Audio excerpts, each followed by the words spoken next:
So hello and welcome back to Cricket and Sports Corporation. So इस vlog में बात करते हैं आज इंडिया और साउथ अफ्रीका के बारे में. सो आज इंडिया और साउथ अफ्रीका की टेस्ट सीरीज ख़त्म होगी और काफ़ी कमांडिंग तरीके से साउथ अफ्रीका ने वो टेस्ट सीरीज जीती.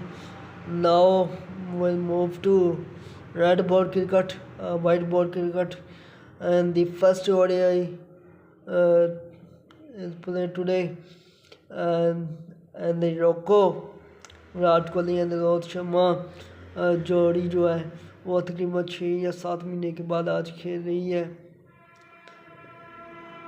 6-7 कहेंगे या फिर 3-4, शायद 3-4 है ना, 3-4 महीने के बाद खेल रही है. एंड अब देखना होगा कि टेस्ट सीरीज़ के बाद जो अब ये वाइट बॉल की सीरीज़ में कितना चीज़ें बेहतर होती हैं. लेकिन ये चीज़ तो आप एक्सपेक्ट कर सकते हैं कि अगर विराट कोहली और शर्मा जैसे एक्सपीरियंस टीम में शामिल हो जाए तो ये मुझे लगता है कि वाइट बॉल में तो दोनों इस फॉर्मेट के सुपरस्टार्स हैं. सो आई थिंक ये सीरीज़ इंडिया जीतने वाली है, जीतेगी. देखते हैं, let's hope. But the way Virat Kohli played this format, not only played this format, I think he owned this format, and he is one of the finest and I think greatest technical solid batter of this format. But at the same time I want to say something other from today match. इस match में भी बात करते हैं.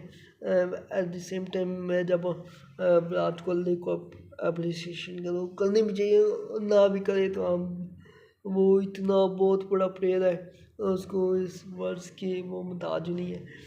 But जब अब विराट कोहली का praise किया जाता है, एट द सेम टाइम मैं कहूँगा कि कुछ इंडियंस एंकल्स हैं जो इधर की अच्छी प्लेयर बाबर आजम के लिए इतनी अब्यूजिव लैंग्वेज शो करते हैं, इतनी डेरोगेटरी वर्ड्स यूज़ करते हैं जो कि अच्छी बात नहीं है.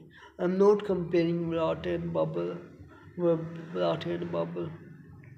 No, that's, I think if you when you are comparing two players to each other, it's a foolish thing. So ये चीज़ मैं कहना चाहता हूँ. बाकी इस और आज के मैच के बारे में और बातें करेंगे नेक्स्ट व्लॉग में. अभी के